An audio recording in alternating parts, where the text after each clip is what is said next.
11절입니다. 11절부터는 잃어버린 아들의 비유, 다른 주석이나 이런 데 보면은 탕자의 비유라고 잘 알려져 있는 비유입니다. 첫 번째, 두 번째가 이제 양과 그 동전에 관한 비유였다고 하면, 이제는 좀 우리하고 좀 더 쉽게 접근되어질 수 있는, 쉽게 이해되어질 수 있는 사람에 대한 비유로서 이제 얘기를 해주시는 것이고요. 어떻게 보면 앞에 두 가지 비유의 어떤 최종적인 결정판, 어떻게 보면 이 비유를 설명하시기 위해서 앞에 또 어떻게 보면 두 가지 예를 들려주시지 않았는가 하는 생각이 될 정도로다가 핵심은 바로 이 탕자의 비유라고 하는 잃어버린 아들에 대한 비유를 이제 말씀을 하고 계십니다. 앞에 두 가지 비유를 잘 이해를 했다고 하면 이제 그 이해한 그 원리를 가지고 이제 잃은 아들을 되찾은 아버지의 비유를 이제 한 절 한 절씩 우리가 읽어보도록 하겠습니다. 자, 11절. 또 이르시되 하는 것은 계속해서 이제 이런 표현이 나오는 것은 계속해서 비유를 통해서 지금 이야기를 해주고 계시기 때문에 그렇습니다. 앞에 잃어버린 양, 잃어버린 동전, 이번에 이제 잃어버린 아들에 대한 비유로서 이제 얘기를 해주시는 것이죠. 어떤 사람에게 두 아들이 있는데, 아들이 둘이 있답니다. 12절. 그 둘째가 아버지에게 이르되, 둘째, 차남입니다. 둘째 아들이요. 아버지여, 재산 중에서 내게 돌아올 분깃을 내게 주소서 하는지라. 아버지가 그 살림을 각각 나눠 주었더니, 이렇게 되어 있습니다. 분깃, 좀 뭐 어려운 표현으로 되어 있습니다만 목이라는 표현으로도 쓰이고요. 구약 시대는 어떤 이런 분깃이 뭐 기업, 목, 뭐 유산, 재산 이런 의미들로 이렇게 많이 번역들이 되는데, 지금 여기의 의미로 보면은 유산을 말하는 것이죠. 아버지 유산을. 그래서 유산은 보통 아버지가 이제 돌아가신 다음에 유산 분배에 대해서 얘기를 하는데, 지금은 아버지가 엄연히 지금 살아 계시는데 이 둘째 아들이 자기에게 돌아올 배당되게 될 그 유산을 미리 달래는 것입니다. 도대체 이 작은 아들은 왜 아버지가 살아계시는 동안에 재산을 물려달라고 할까? 조금 이따가 이제 우리가 계속해서 보아 나가겠습니다만은, 이 작은 아들은요, 아버지와 함께 사는 것보다 재산을 미리 분배받아. 그죠? 일찍, 아버지 살아계시는 동안에 일찍 분배를 받아서 자기 마음대로 즐기며 살 것을 선호한 것입니다. 좋아한 것입니다. 한번 자기 마음대로 한번 살아보고 싶은 거예요. 그래서 이 작은 아들은 사실은 그게 예의는 아니죠, 그죠? 아버지가 살아계시는데 아버지 보고 유산 먼저 달라고 얘기하는 이 작은 아들의 이 담대함, 그죠? 무모함, 그죠? 그때 보면 정확히는 당돌한 것 같아요. 당돌한 것 같아요. 자, 이러한 요구는 이 작은 아들도 뭐 다 유대인은 다시 말하면 유다인이고, 유다인은 다시 말하면 이스라엘인이고, 이렇게 되는 거죠. 그죠? 그래서 신명기의 어떤 이런 유산 상속에 관한 내용들을 잘 알고 있는 거죠. 예, 그래서 이런 그 아버지한테 요구를 당연히 하는 것입니다. 예, 아버지가 돌아가시게 되면 그 아버지의 재산은 어떻게 분배를 해주게 된다. 신명기에 이런 것들이 다 이제 그 기록되어 있지 않습니까? 어, 작은 아들은 그런 걸 아는 거예요. 그래서 요구를 하는 것입니다. 신명기 21장 17절에 재산 상속에 관한 내용이 나오고 있습니다. 신명기 21장 17절에는 재산을 상속할 때 장자에게 전 재산의 3분의 1을, 차자에게 3분의 1을 나눠 줄 것을 규정하고 있습니다. 이쪽이 커요. 이쪽이 장남이야. 이쪽이 둘째고요. 장남이 차남의 2배를 받게 돼 있어요. 2배. 자, 그러면 이거 어떻게 계산하면 돼요? 자, 3으로 나누면 둘째가 3분의 1을 받고 장남이 3분의 2를 받으면 정확히 장남이 차남의 2배를 받게 되는 거죠. 2배를 받게 되는 거죠. 자, 어쨌든 이렇게 지금 재산을 상속을 하게 율법에 지금 기록되어 있습니다. 그래서 작은 아들은 이런 율법을 잘 알고 있어서 아버지에게 미리 지금 상속을 해달라고 얘기를 하는 것입니다. 이것은 사실은 그 아버지가 죽은 이유고, 아버지가 살아있는 동안은 이것보다도 더 작게, 더 적게 유산을 상속을 해줬다고 합니다만은, 지금 어쨌든 이 아들은, 둘째 아들은 자기가 한번 아버지를 떠나서 마음껏 한번 자기 뜻대로 한번 살아보고 싶은 생각이 있기 때문에 아버지에게 감히 아버지, 내 분깃을 주십시오, 이렇게 얘기를 한 겁니다.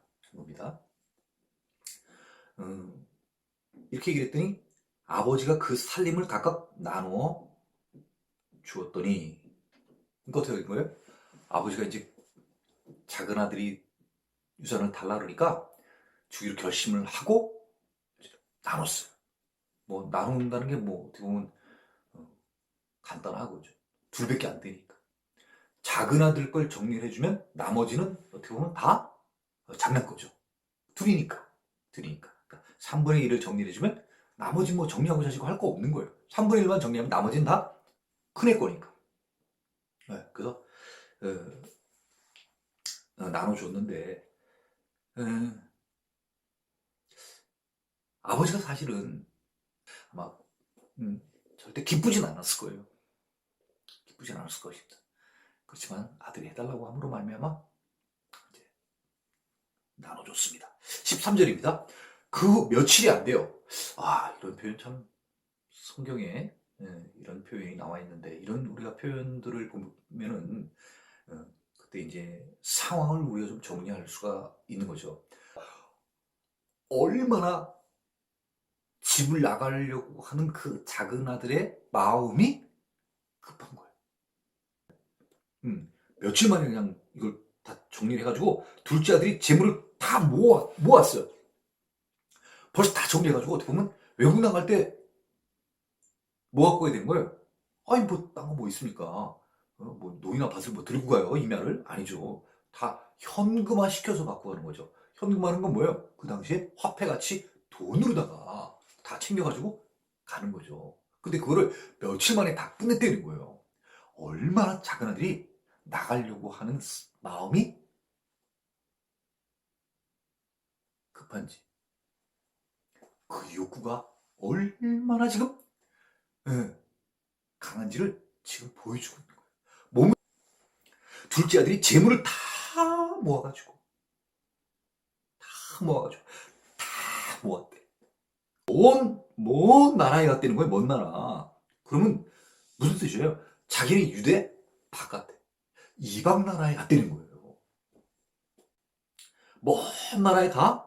거기서 거기는 어디예요? 먼 나라야, 먼 나라. 먼 나라. 허랑방탕하요. 허랑방탕하요. 아, 뭐 잘못 살았다는 얘기죠, 그죠? 엉망으로 살았다는 얘기입니다. 그 재산 뭐예요? 그 앞에 나오는 그 재물을 다 팔아서 현금화 시켰던 그 재물, 재산을요 낭비하더니, 낭비되는 게 뭐예요? 이름하여 낭비되는 거 어떻게 된 거예요? 다 썼다는 거예요. 다 썼다는 거예요. 자, 13절은 우리 그 세번역으로 어떻게 있는가 한번 제가 읽어보겠습니다. 13절 지금 같은 내용인데요. 세번역 13절입니다. 며칠 뒤에 작은 아들은 제 것을 다 챙겨서 먼 지방으로 가서 거기서 방탕하게 살면서 그 재산을 낭비하였다.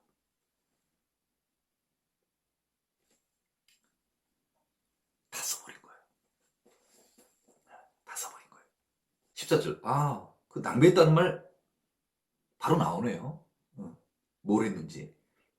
다 없앤, 깔끔하게 정리한 거예요.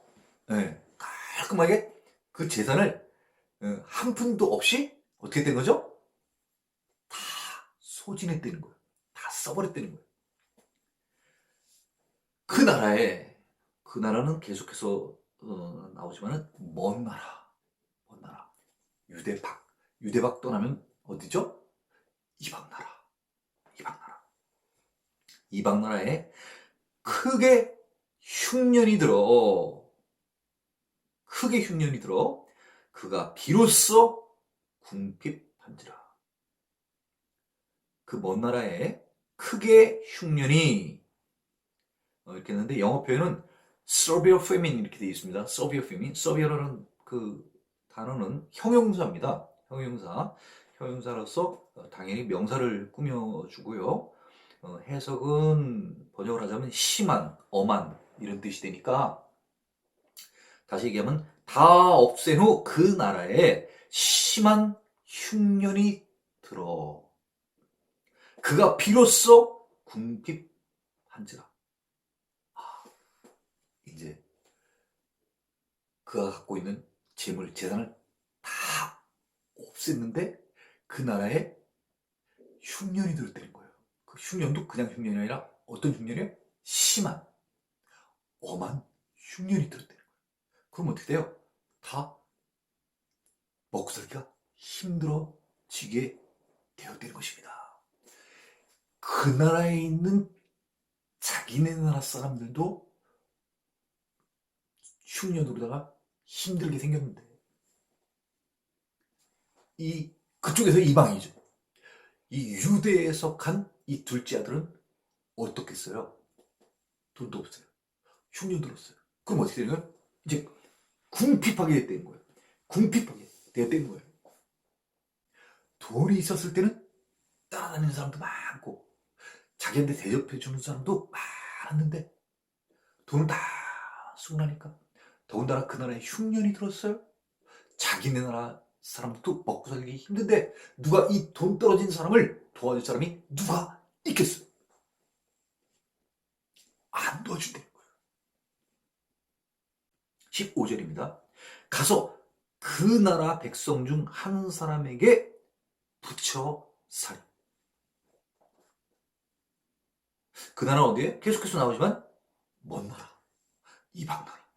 그 이방 나라 백성 중에 한 사람에게 가서 붙여 살이. 자, 그럼 다시 쉽게 얘기하면, 자, 이방 나라 사람이 이 둘째 아들을 들로 보내요. 들려. 들로 보내요.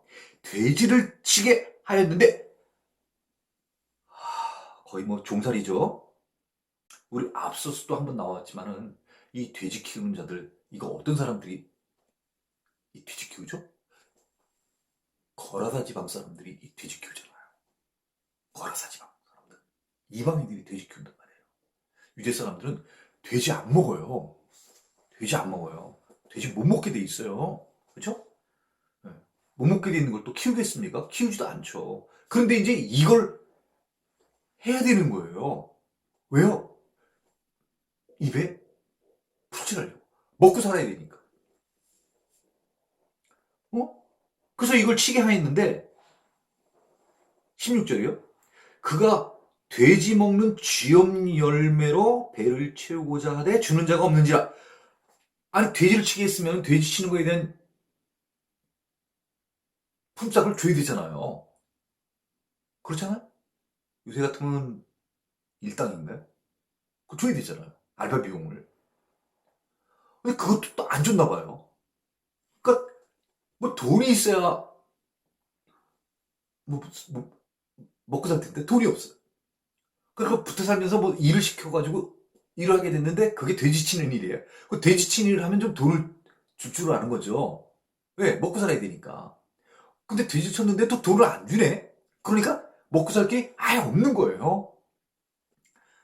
이 쥐염 열매가 아마 이 처음 나온 거였습니다만 이 쥐염 열매는요. 쉽게 얘기하면 그냥 그 가축의 사료로 이렇게 사용되었다고 합니다. 그리고 기근씨, 뭐 이런 흉년이 와가지고 먹고 살 게 없을 때 우리는 그런 것들이 이제 뭐 구황작물이라고 이렇게 표현하든가 그러죠. 뭐 고구마나 이런 것들을 아주 뭐 음식 양식 같은 것들을 먹고 떨어졌을 때 그런 대용 식품 할 수 있는 것들 그런 것들을 이제 한다고 그랬는데 어, 이 시대에도 이런 어떤 귀염 열매라는 게 있어가지고 기근씨 가난한 사람들의 식량으로 대용됐답니다.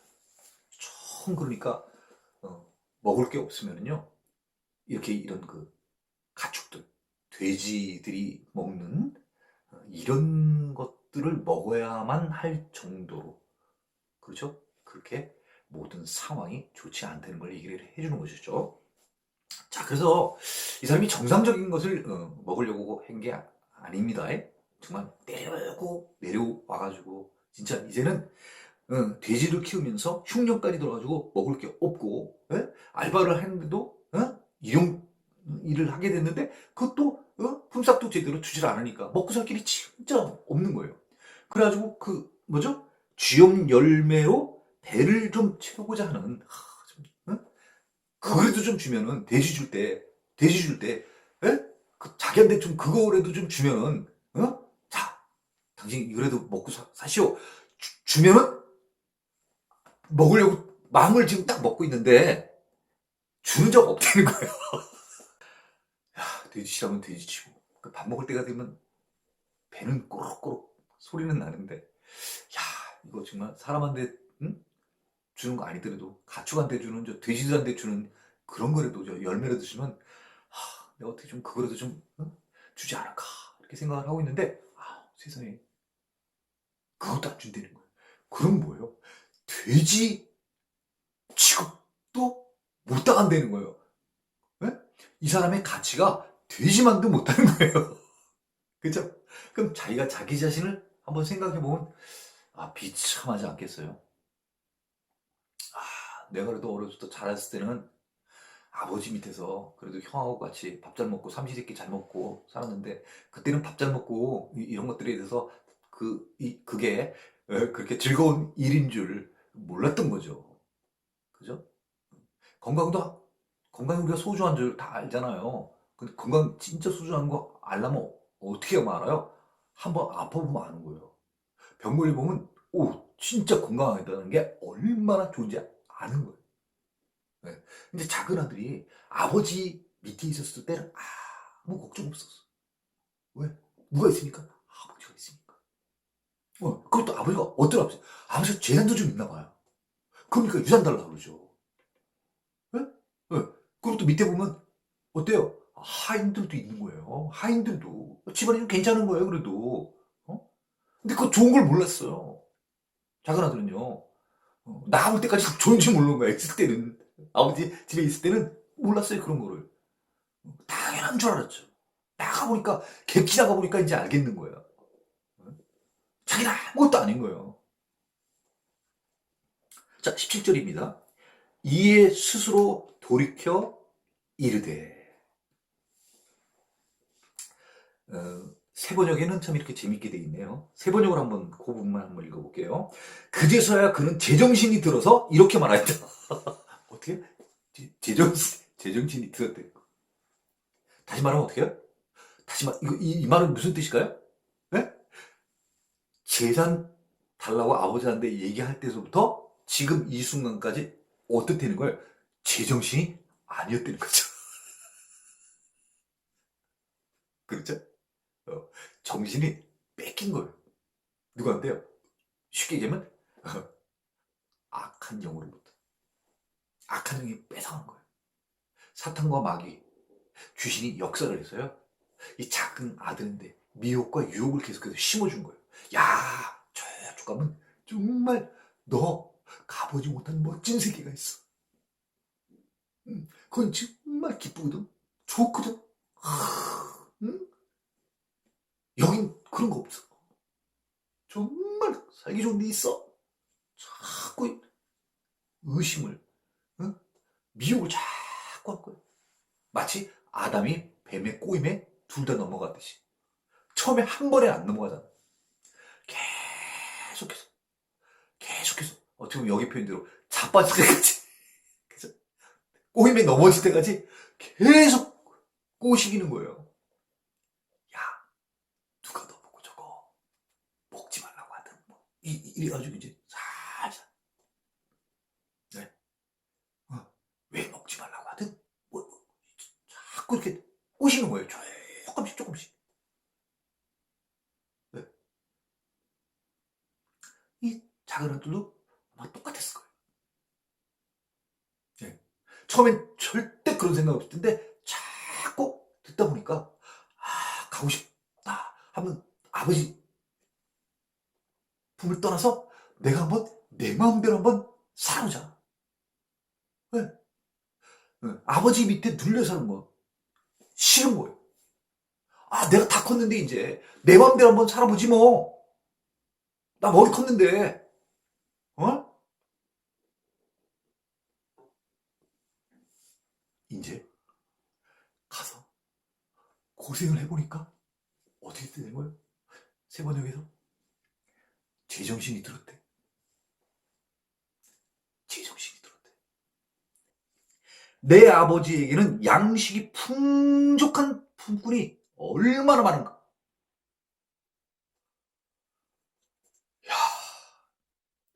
양식도 많고, 뭐 품꾼도 많고, 다 넉넉하고.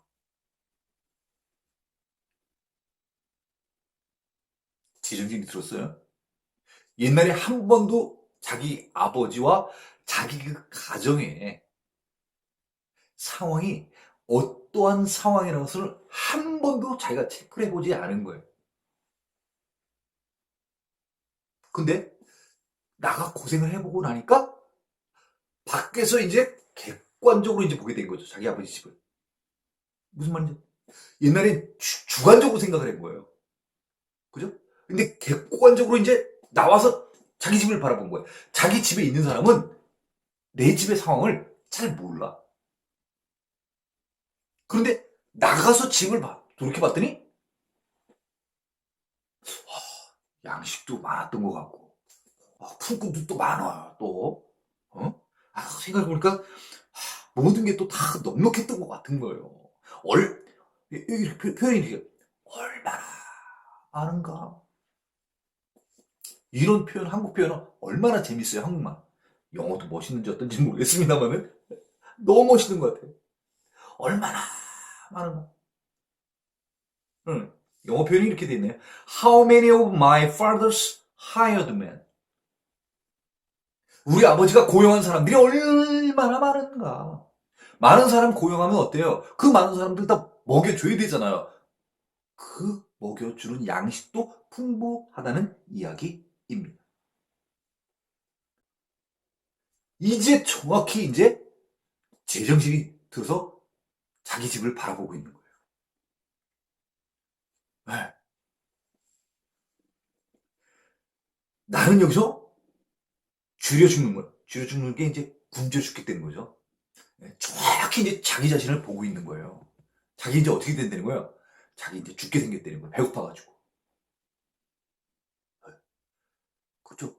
사람이 밥못 먹으면 죽어요. 네. 밥못 먹으면 죽습니다. 저쪽은 저렇게 아버지 집은 넉넉한데. 나는 객지에 나와가지고 이제 나는 죽게 생겼구나. 다시 말하면 죽음을 눈앞에 둔 그런 상황이에요. 작은 아들도 지금 그런 죽기 임박한 그런 상황까지 온 거예요. 저를 싫어합니다. 다급합니다.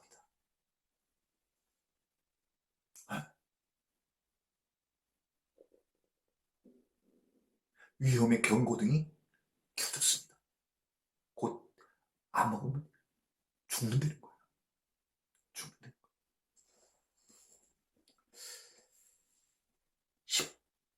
18절입니다.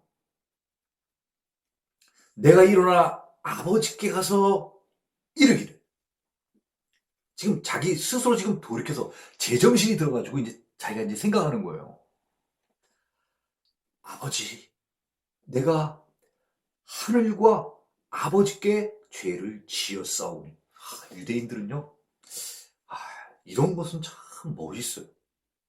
하늘에 대해서 하늘 아버지, 여기에 대한 생각은요, 항상 뿌리 박혀 있다는 거예요. 그래서 어떤 아주 위급한 상황이 오게 되면요, 아버지를 찾는 거예요. 하늘에 계신 아버지. 또 지금 땅에 있는 육신의 아버지를 다 찾는 거예요. 그래서 이 유대인들에게 어떻게 보면 이 위대하고 존경할 것은요, 어떤 위험한 상황이 왔었을 때 그들은 아버지를 찾는다는 거. 하늘에 계신 아버지. 또 자기를 낳아준 육신의 아버지. 그 아버지께 죄를 지었다는 거예요. 무슨 죄 졌을까요? 아버지가 살아계시는데, 엄연히 살아계시는데 유산을 달라고 한 거. 네. 이것도 죄죠. 아버지를 어떻게 보면 무시한 거 아니겠습니까? 네. 또 뭐 있죠? 이 되뒤치우면 안 되는데, 그죠? 부정한 자가 된 거예요. 네. 아버지가 그리고 자기를 보낼 때 그냥 가라 했겠습니까? 아버지, 저 이제 유산 상속해 주세요. 네, 받고 싶습니다. 미리 정리해 주세요. 그랬을 때 어떤 아버지가 야, 너 잘 생각했다. 응, 그래. 너 이제 다 컸으니까 너도 네가 가야지. 그래. 빨리 정리해 줄게. 그럴 부모 있겠습니까? 없어요. 만류를 많이 했을 거예요. 어쨌든 아버지가 아들에게 어떤 많은 얘기들을 또 해줬을 거예요. 근데도 이 아들은요, 아버지의 말을 듣지 않은 거예요. 순종하지 않은 거예요. 그에 대해서 지금 아버지께 죄를 지었다고 하는 거예요. 하늘 아버지께도 죄를 지었고, 육신의 아버지한테도 그렇게 어떻게 보면 만류를 했었을 텐데도 불구하고, 아니에요, 아버지. 유산 주세요. 난 내가 갈 길 갈 거예요. 저도 한번 내 뜻대로 한번 살아볼 거예요. 아니, 집안에 있으면 아버지 뜻대로 살아야지. 우리가 신앙생활 했으면 신앙생활 하기로 맘먹었으면은 우리가 아버지 뜻대로 살아야지. 아니 왜 신앙생활 하기로 했는데 왜 아버지 말을 안 들어요? 어? 그렇잖아요. 이 작은 아들 지금 그런 경우 아니에요. 아버지 집에 있으면은 그 아버지 집에 아버지 말씀에 순종하여 살아야죠. 왜 자기 마음대로 살겠다고 뛰쳐나가냐 이거죠. 나가보니까 이제 자기가 무엇을 잘못했는지 아는 거예요. 하나님께서 잘못을 하고 지금 육신의 아버지인데도 자기가 잘못을 했다는 거예요. 19절입니다. 지금부터는 아버지의 아들이라 일컬음을 감당하지 못하겠나이다. 이제는 누구누구의 아버지, 누구누구의 아들이라는 그 말을 이제는 자기가 감당을 못하겠다는 거예요. 자신이 없다는 거예요. 너무나 아버지에게 죄를 진 게 많기 때문에 아버지 보기가 민망하다는 거죠. 응? 응. 아버지, 나 아버지한테 죄 많이 졌어. 나 참아. 이제는 더 이상 아버지 아들이라고, 어? 응. 나 이제 말 못하겠어. 나 아들이라고 아버지 얘기하지 말아요. 응? 응. 나 부끄러워요. 응. 내가 잘못했어요. 지금 이게 뭐예요? 회개하는 거예요. 자기 잘못을 깨닫는 거예요. 무엇을 잘못했는지 지금 아는 거예요. 응. 나를 품꾼의 하나로 보소서 하리라 하고 자기가 이제 제정신이 들어가지고 이제 생각을 쭉 하고 예. 자기는 그러니까 이제 다시 돌아가게 되면 아버지의 아들로서 역할을 하는 게 아니라요. 그냥 아버지의 아들로 자기가 감당하기에는 자기는 이미 죄를 너무 많이 졌다는 거예요. 예. 그러니까 그냥 자기는 먹고만 살 수 있게끔 그냥 아버지의 그냥 일꾼으로만 자기를 좀 채용해 줬으면 좋겠다는 얘기죠. 삼아줬으면 좋겠다는 거예요. 그럼 먹고는 사니까. 먹고는 사니까. 20절입니다. 이에 일어나서 제정신이 들어서 마음에 결심을 했습니다. 자기가 무엇을 잘못했는지 깨달았습니다. 하늘 아버지께도 잘못을 했습니다. 육신의 아버지께도 자기가 잘못을 했습니다. 아버지 아들로서 올바르게 살지를 못했습니다. 하나님께는 이스라엘의 백성으로 하나님의 백성답게 살지를 못했습니다. 다 죄를 저질렀습니다. 죄인입니다. 그걸 자기가 깨달았습니다. 자, 이에 일어났어. 자, 어떻게 해요? 배가 고프니까. 그쵸? 밥은 뭘 좀 먹어야 살겠고.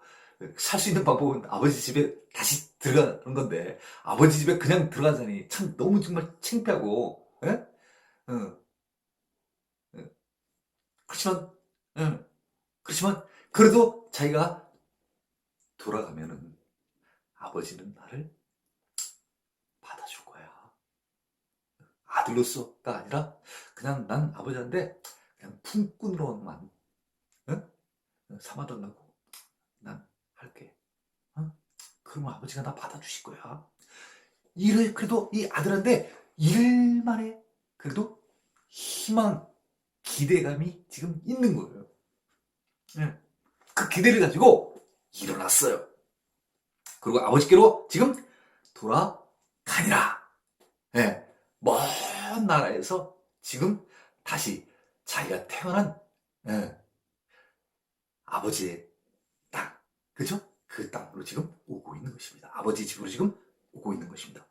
아직도 거리가 먼데, 오, 아니 한국말 참 멋있어요. 아직도 거리가 먼데, 아직도 거리가 먼데. 무슨 얘기죠? 저 집까지 거리가 상당한 거리라는 거예요. 아직 집에 못 간 거예요. 네.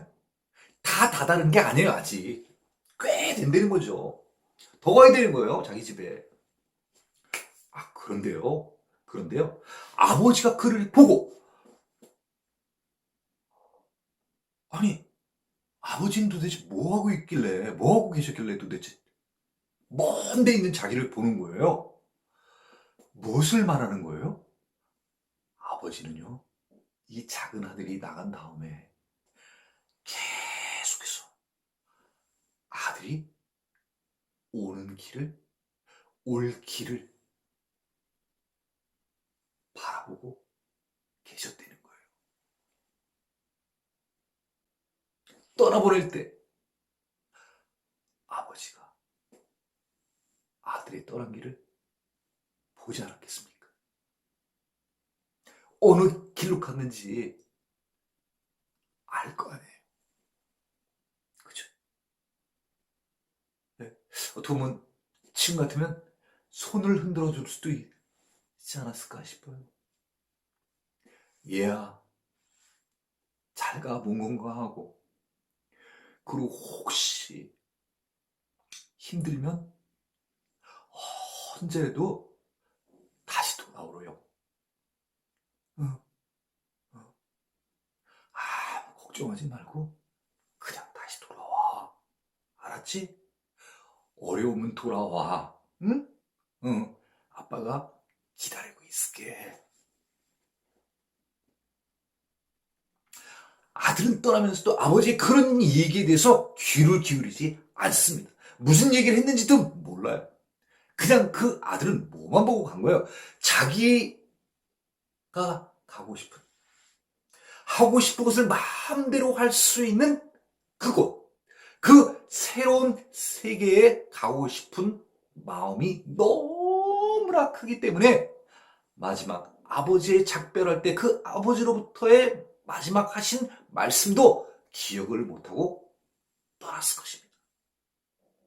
그렇지만 이 아버지는 그 자식을 보내면서 그 아들에게 한 말, 그 말을 기억하면서 이 아들이 다시 오기를 계속해서 기다리고 있었다는 거예요.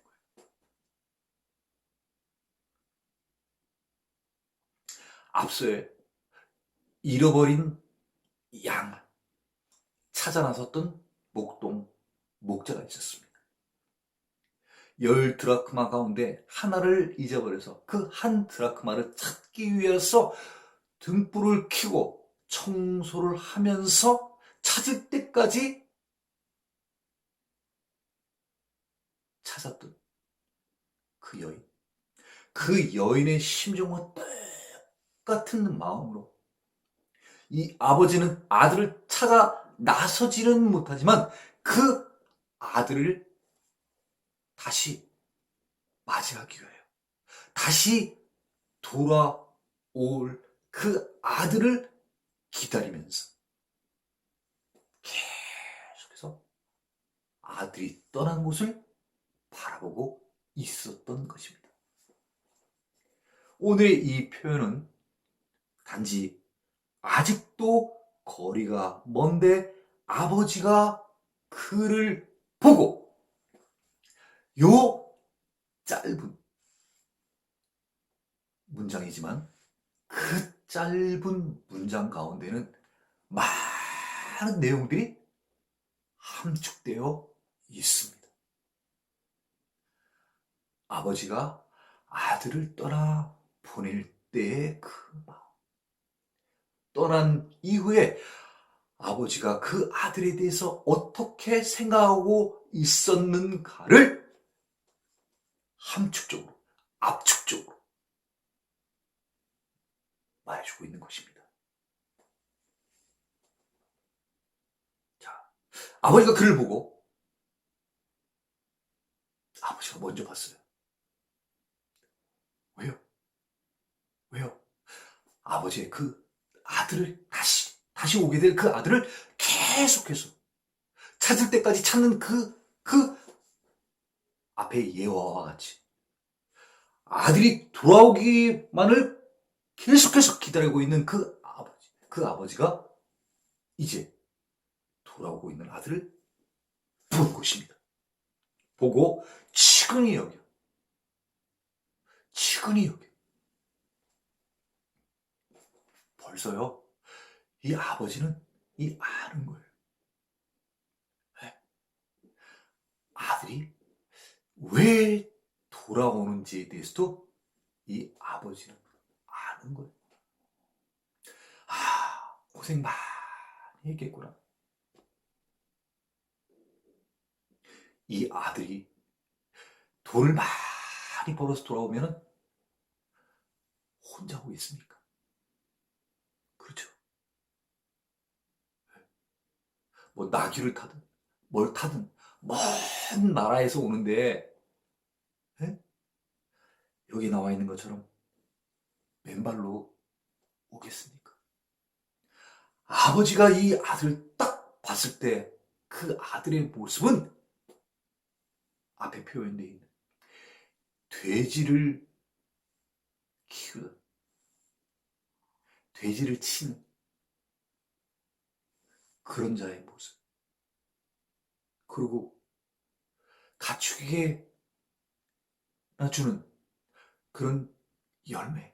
그런 열매만이라도 누군가 주면은 먹고 싶은데 주는 자가 없어서 철철 굶고 오는 그 아들의 야윈 모습을 바라본 이 아버지는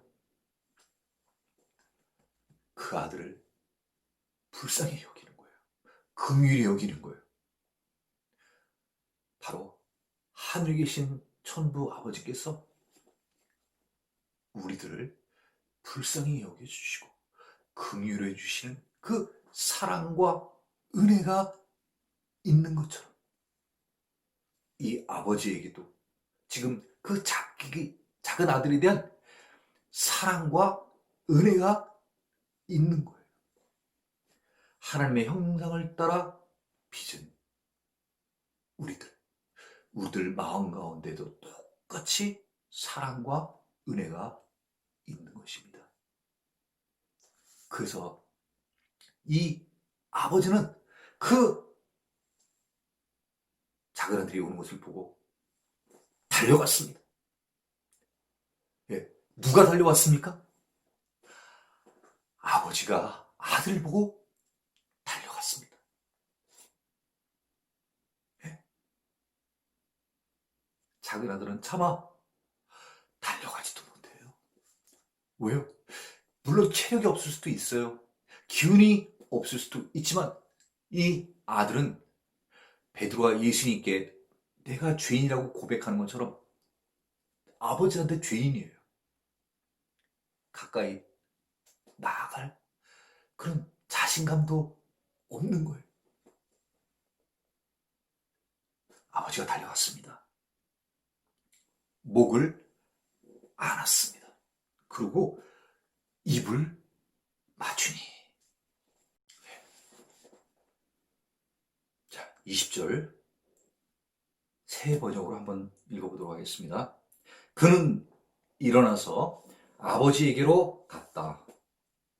그가 아직도 먼 거리에 있는데 그의 아버지가 그를 보고 측은히 여겨서 달려가 그의 목을 껴안고 입 맞추었다.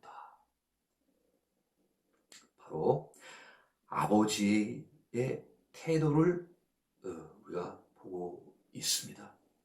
아버지가 작은 아들에 대해서 어떤 생각을 갖고 있는지, 어떻게 살아왔는지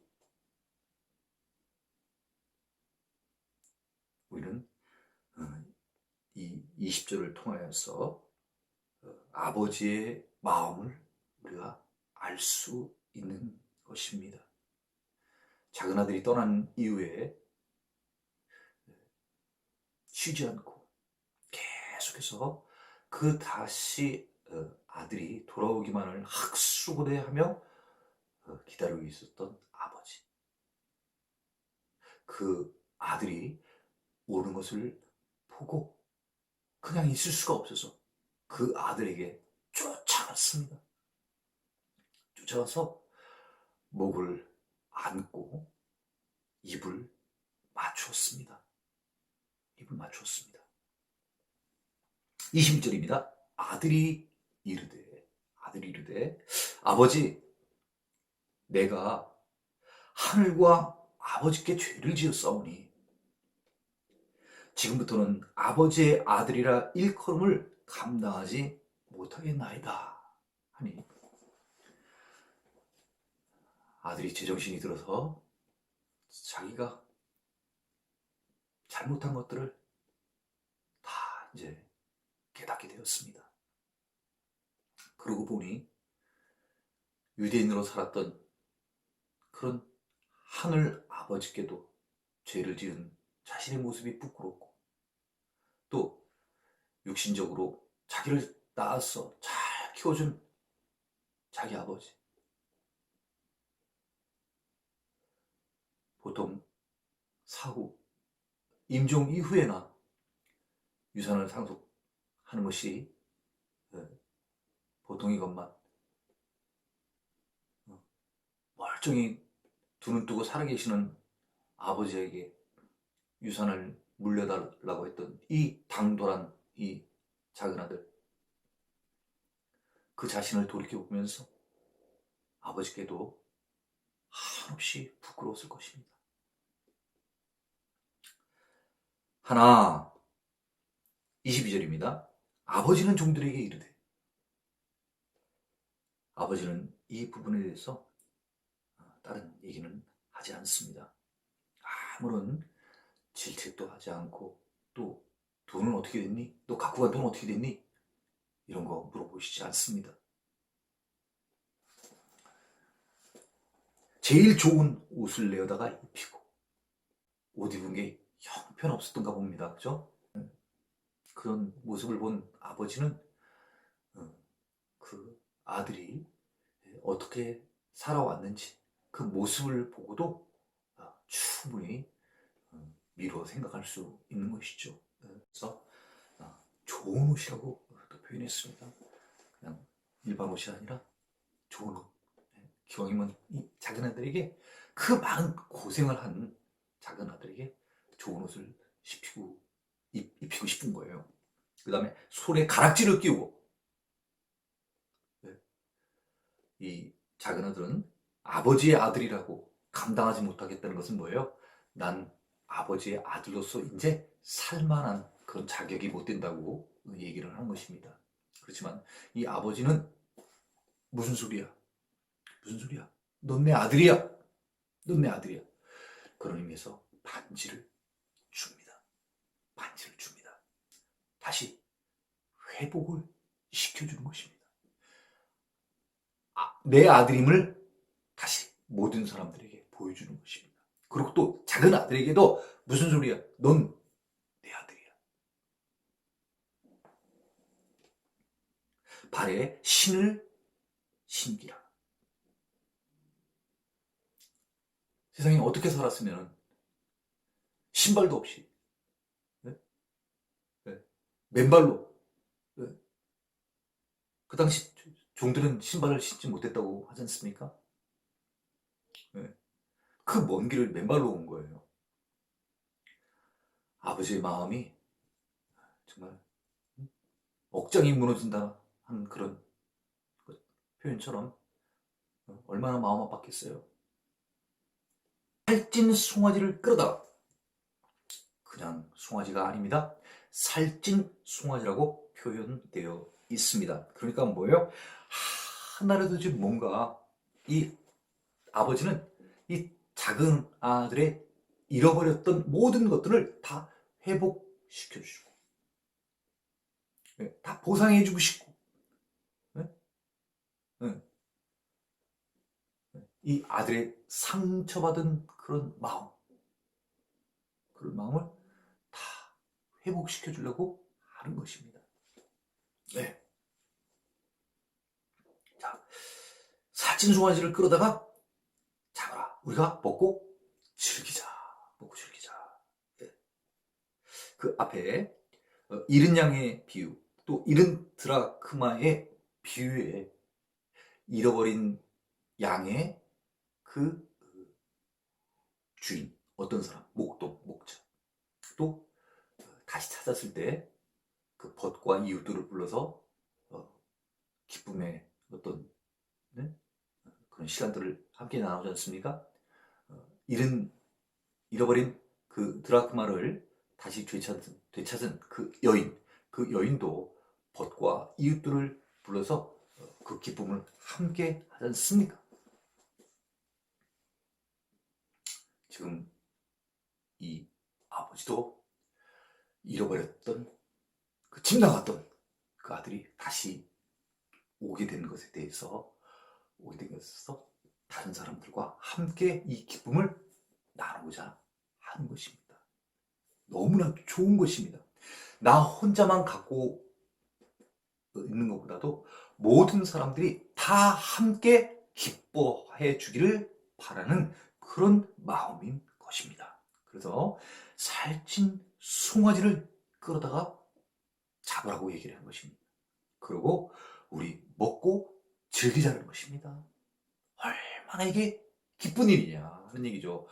무엇을 해도 돈이 얼마큼 들어도 아마 이 아버지는 이 아들이 다시 돌아온 것에 대해서 다 지불할 만큼의 어떤 그런 의지와 마음이 있었을 것입니다. 자, 24절입니다. 이 내 아들은 작은 아들은 아버지에게 나는 아버지의 아들이라 일컬음을 혹은 이제는 그 아들이라는 이름을 감당하지 못하겠노라고 얘기를 했습니다만 이 아버지는 사람들 앞에서 얘기를 합니다. 이 내 아들은 죽었다가 다시 살아났으며 죽었다가 다시 살아났으며 무슨 뜻입니까? 이 아들이 죽었다가 다시 살아났다는 게. 네. 그 먼 나라에 갔다가 육적으로는 배 쫄쫄 굶어가지고 이제 거의 죽게 되어진 그런 상태에서 이제 내 집에 오므로 말미암아 이제 잘 먹고 잘 사니까 이제 다시 살아난다고 하는 그런 의미와 또 이 비유에서 얘기하는 것처럼 하나님의 백성으로서 살았던 이 유대인들이 그만 유혹과 미혹에 빠져서 저 이방 나라 그 먼 나라에 가서 하나님을 멀리 떠났던 영적으로 하나님을 멀리했던 그런 아들이 이제는 다시 부활한 다시 하나님의 자녀로 돌아오게 된 그것을 표현하는 것이죠. 그리고 내가 잃었다가 다시 얻었노라. 육신의 내 아들이었었는데 그 아들이 나를 떠남으로 말미암아 나하고 분리되어 있었다가 이제 그 아들이 다시 몸으로 말미암아 내가 얻었노라 하는 그 얘기를 하고 있습니다. 이렇게 얘기를 했더니 그들이 즐거워하더라. 누가요? 종들이요. 종들이 많았나 봐요. 그때 종들이 다 기뻐하는 거예요. 주인이 그렇게 얘기를 하니까. 25절입니다. 맏아들은 밭에 있다가 돌아와. 집에서는 지금 작은 아들이 돌아와서 지금 어떻게 보면 축제와 같은 큰 지금 이런 기쁨을 다 지금 즐기고 있는 이런 때인데 이 맏아들은 지금 밭에 있다가 이제 돌아오고 있습니다. 집에 가까이 왔을 때 풍악과 춤추는 소리를 듣고. 네? 그러니까 이 표현을 우리가 보게 되면은 음, 이 아버지가 이 교회가 떠들썩하게 잔치를 지금 벌여주었다는 거예요. 성대하게 지금 네, 많은 사람들과 즐거운 시간을 보내고 있다는 거죠. 잃어버렸던 아들을 다시 되찾음으로 말미암아 네? 얼마나 좋으면 지금 아버지가 돌아온 자기 둘째 아들을 위해서 이렇게 하겠습니까? 얼마나 좋으면요. 자, 26절입니다. 한 종을 불러 이 무슨 일인가 물은데 저거 우리 집에서 지금 저 무슨 일인가? 에? 무슨 일 났어? 이렇게 물어봤다는 거예요. 자기 집인데. 27절입니다. 대답해. 그 종을 불러가지고 아니 우리 집에 무슨 일 났어? 이렇게 말했더니 종이 얘기를 하는 거예요. 당신의 동생이 돌아왔음에 당신의 아버지가 건강한 그를 다시 맞아들이게 됨으로 인하여 살찐 송아지를 잡았나이다. 아 그렇구나. 어떻게 보면요. 살찐 송아지 잡은 게 뭐냐면은 일단 배고플 테니까 잘 먹으라 준 것 같아요. 아버지 입장에서는 그게 네. 아버지는 이 작은 아들의 지금 제일 필요한 거를 지금 해준 거예요. 아니 뭐 요새도 그렇잖아요. 우리들 배고프면 제일 먼저 하는 게 뭐예요? 밥 갖다 주는 게 제일 좋잖아요. 밥 먹이는 거죠 뭐. 밥 먹었어? 아 우리도 그러잖아요. 항상 밥 먹었냐고 집중해서 밥 먹은 거. 그러니까 여기 지금 제대로 못 먹었으니까 이 아버지는 작은 아들을 위해서 살찐 송아지를 갖다가 잡으라는 거예요. 음. 자 이렇게 하니 28절 그가 노하여 그는 누굴까요? 큰아들입니다. 큰아들. 큰아들이 노했대요. 화났대요. 응. 집 들어가고자 하지 아니하거늘 아버지가 나와서 권한대 이렇게 돼 있습니다. 새 번역이 좀 쉽게 번역이 돼 있어서 새 번역으로 한번 제가 읽도록 하겠습니다. 28절입니다. 큰아들은 화가 나서 집으로 들어가려고 하지 않았다. 영어로는 어떻게 돼 있냐면요. 이렇게 돼 있어요. became angry. 화가 났대요. and 그 다음에 refused to go in. refuse는 거절하다는 뜻이죠. refuse 거절하다는 뜻인데요. refused 거절했대요. 뭐를요? to go in. in은 바로 어디를 얘기하는 거예요? 그 집 안으로 들어가는 것을 거절했다는데 왜 집 안으로 들어가는 것을 거절했냐면요. He became angry. 화가 났대요.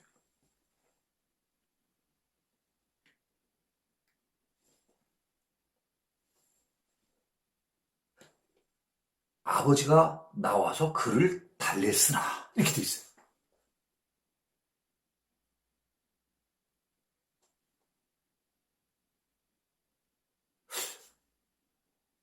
이 첫째 아들의 이 행동 이해 가시나요?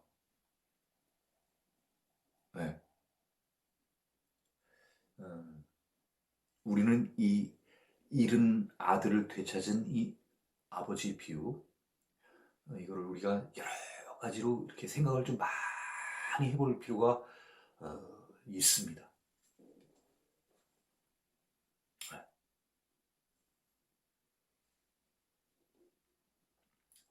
왜 큰아들은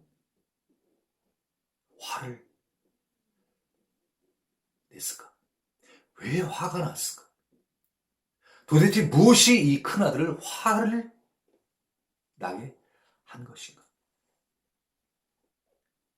그래서 세상에 다른 사람도 아닌 자기의 동생이 저 먼 나라 갔다가 다시 돌아왔대는데 그러면 우리는 그 얘기를 종으로부터 들으면 바로 들어와서 안아주고 야 고생 많았다. 어디 아픈 데는 없어? 잘 왔어.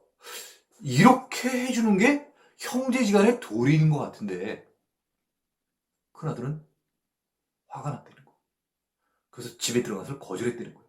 그래서 아버지가 와서 달랬다는 거예요. 안 들어가니까 아버지가 거꾸로 나와가지고 달래는 거예요. 야, 들어가자, 들어가자. 이렇게 해요. 아, 이게 말이 되는 거예요? 아니, 아버지가 뭘 잘못했는데? 아니, 그럼 동생은 또 뭘 잘못했는데? 왜 화가 난 거예요? 29절입니다. 아버지께 대답하여 이르되. 아, 그렇구나. 자기가 화가 났는데 그래서 들어가기가 싫은 거예요. 아버지가 나왔어요. 얘야, 들어가자, 들어가자. 자기가 화난 이유에 대해서 지금 아버지께 이야기를 하는 것입니다. 자, 29절입니다. 29절입니다. 내가 여러 해 아버지를 섬겨 명을 어김이 없거늘 내게는 염소 새끼라도 주어 나와 내 벗으로 즐기게 하신 일이 없더니. 아, 그렇구나.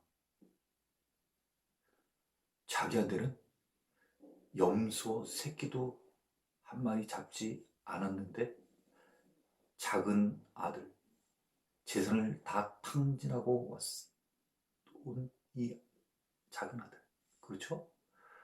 작은 아들한테 살찐 송아지를 잡게 했다는 거야.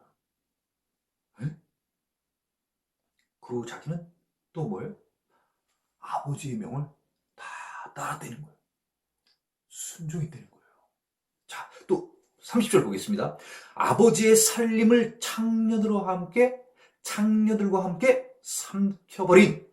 아, 그렇구나.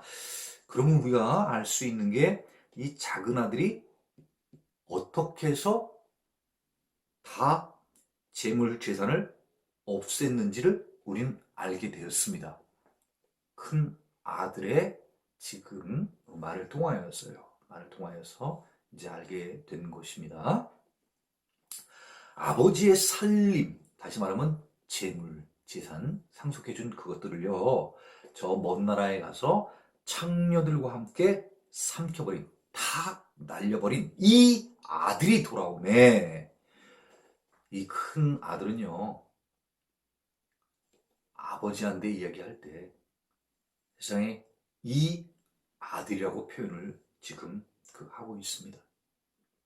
예? 이 표현은 마치 바리새인과 서기관들이 2절에 나와 있는 내용처럼요. 바리새인과 서기관들이 수군거려 이르되 이 사람이 하는 이런 표현. 예수님을 이 사람이라고 얘기를 하는 것처럼 지금 자기의 동생을 뭐라고 표현을 하냐면요. 이 아들이 이런 표현을 썼습니다. 이제 무시하는 것이죠. 인정하지 않는 것입니다. 이 아들이 돌아오매 이를 위하여 살찐 송아지를 잡으셨나이다. 다시 말하면 화가 난 이유가 뭐예요? 아버지의 살림, 다시 말하면 아버지의 재물, 아버지의 재산을 창녀들하고 같이 다 함께 날려버렸다는 거예요. 재산을 탕진했다는 거예요. 그게 화가 난다는 거예요. 그리고 또한 살찐 송아지를 잡았다는 거예요. 나한테는 요만큼의 염소 새끼도 잡아가지고 먹게 해주지 않았는데 세상에 내 동생 그 작은 아들이 돌아왔을 때는 살찐 송아지를 잡아줬다는 거예요. 근데 그 아들은 어떤 아들이라는 거예요? 아버지의 재산을 다 가서 탕진해버린. 큰형이 생각했을 땐 나쁜 짓을 한 그런 아들한테 세상에 질타와 정죄를 못할망정 그 아들에게 살찐 송아지를 잡게 해줬다는 거예요. 그래서 나는 화가 난 거예요. 이렇게 아버지한테 얘기를 하고 있습니다. 자, 31절입니다. 31절입니다. 자, 아버지가 이르되, 큰아들이 아버지에게 이제 그 얘기를 하니까요. 아버지가 이제 큰아들한테 해주는 이야기입니다. 예, 너는 항상 나와 함께 있으니 내 것이 다 내 것이로되. 다시 말하면, 야, 큰아들아, 너는 항상 나와 함께 있었잖니.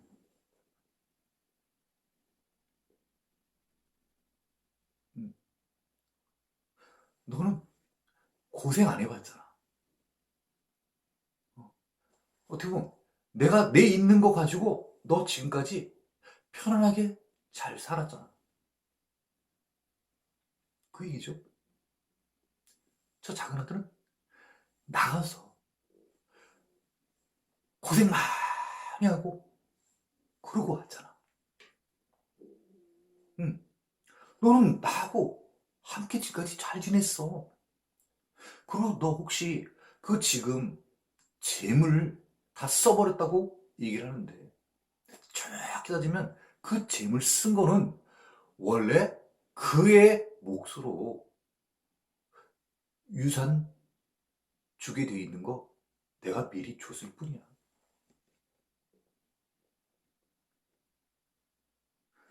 지금 있는 내 소유권으로 되어 있는 것들 다 네 거 아니니? 내 재산 중에서 나 죽으면 큰애 네 거 하고 작은 애 거 둘인데, 둘째 아들은 다 정리를 해서 다 갖고 갔어. 이미 개건 끝났어. 지금 있는 거 너 이거 다 네 거야. 아버지는요, 큰아들의 마음을 알고 있는 거예요. 큰아들이 제일 속상해하는 것을 지금 얘기를 해주는 거예요. 네 유산은 한 푼도 손해본 거 없어. 그 애가 손해본 거고 그네가 날려버린 낭비한 것은 다 그의 몫의 유산이야. 그런데 왜 네가 작은 아들의 그 몫으로 주어진 그 돈 날린 거에 대해서 왜 네가 속상해하는 거야?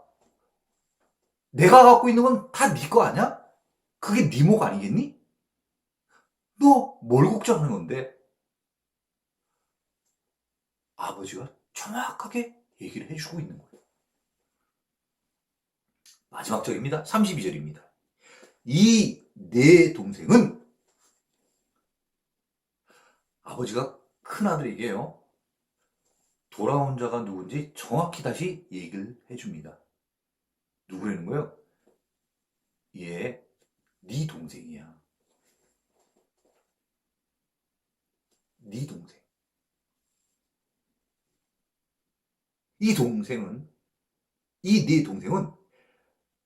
죽었다가 살아났으며, 육신적으로도 배고파 죽을 뻔했다가 살아났고, 영적으로도 그 창녀들과 함께 있었던 그 음란했던, 어떻게 보면 우상의 세계 가운데에서 다시, 어떻게 보면 기적적으로 다시 하나님 앞으로, 하나님의 백성 앞으로 나온 거예요. 영적으로 다시 살아난 거예요. 그리고 우리 집의 경우로만 따져도 내가 그애 잃어버렸었잖아. 그치? 물론 걔가 나갔어. 너 알다시피. 걔가, 집 마음껏 한번 지 맘대로 살아보겠다 그래가지고 걔가 유산 달라 해가지고 나갔잖아. 그죠? 내가 잃어버렸다가 다시 얻게 됐는데 우리가 즐거워하고 기뻐하는 것이 마땅하다. 마땅하지 않겠니? 이렇게 얘기를 하는 거예요. 마치 잃어버린 양 찾으러 가는 거죠. 찾아서 그 즐거움을 많은 사람들하고 나누는 것처럼, 또 드라크마를 찾은 그 여인이 기뻐하는 것처럼 똑같은 그런 원리로 나도 잃어버렸던 아들, 그 아들을 다시 찾았어. 그러면 그게 나한테 얼마나 큰 기쁨이겠어. 당연히 그 기뻐야 되는 거 아니겠니? 그래서 내가 잔치를 하는 거야. 그리고 그 아이가 회개하고 왔어. 회개하고 왔어. 어? 여기에는 그런 말 없지만은요. 아버지에게는 이게 다 함축되어 있는 거예요. 그 아이가 와가지고 나한테 뭐라고 얘기했는지 알아? 이렇게 얘기를 했어. 21절. 아버지, 내가 하늘과 아버지께 죄를 지어 싸우니 지금부터는 아버지의 아들이라 일컬음을 감당하지 못하겠나이다. 이게 뭐예요? 이게 회개죠.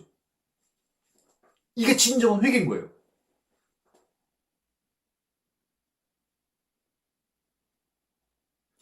회개하고 돌아온 그 작은 아들. 얼마나 기쁘겠습니까?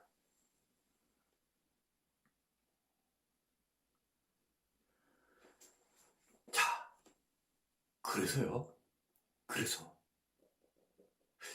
여기에는 지금 표현되어 있지 않습니다만 이 뒤에 나와야 될 하나의 구절이 있다고 하면 그 구절은 어떤 구절이냐 하면요. 잃어버린 양을 비유하고 예수님께서 그들에게 본질을 얘기하셨던 그 내용. 드라크마를 찾았을 때 그 비유를 통하여서 본질적으로 예수님께서 서기관과 바리새인들에게 해주고 싶었던 그 내용.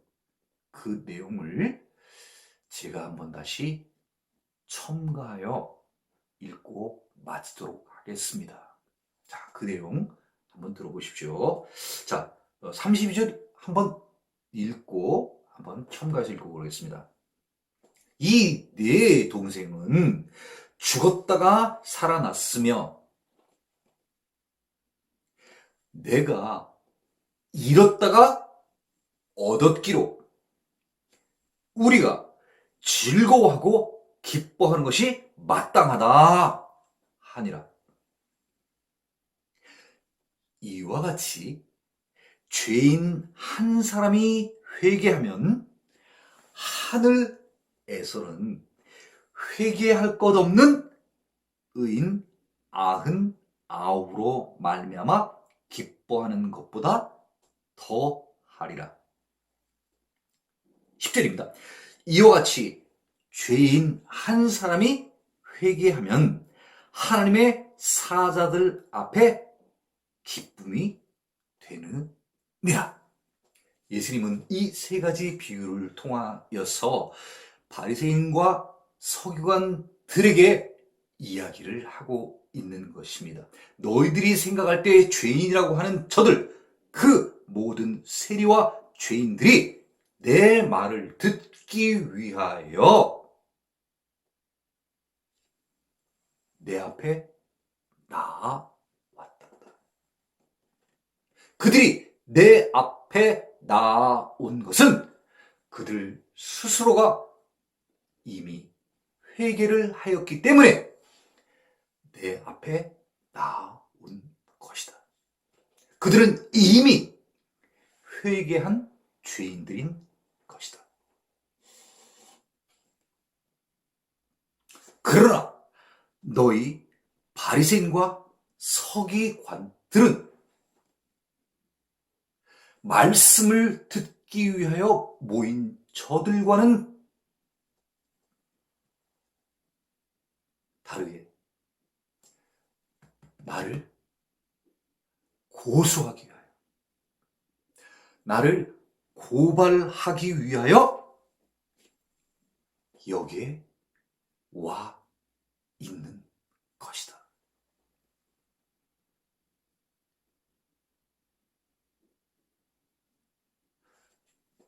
너희들이 정말 하나님을 믿는 유대인이라고 하면 저 불쌍한 자들, 소외된 자들, 세리와 창기와 행사인과 피없고 불명예스러운 일들을 하고 있지만 그들은 청령 내 백성이지 않겠니? 그러므로 말미암아 너희들이 저들을 돌보아야 하는 것이 구약시대 가난한 자들, 소외된 자들, 과부, 어린이들을 도우라는 하나님의 말씀과 같이 너희들이 돌봐야 될 너희의 형제, 너희의 백성인 것이다. 너희들은 죄가 없고 저들을 죄인이라고 하지만 사실은 죄 없다 하는 너희가 죄인이고 죄 있다 하는 저들이 바로 회개한 죄인인 것이다 라고 교훈하고 계시는 것입니다.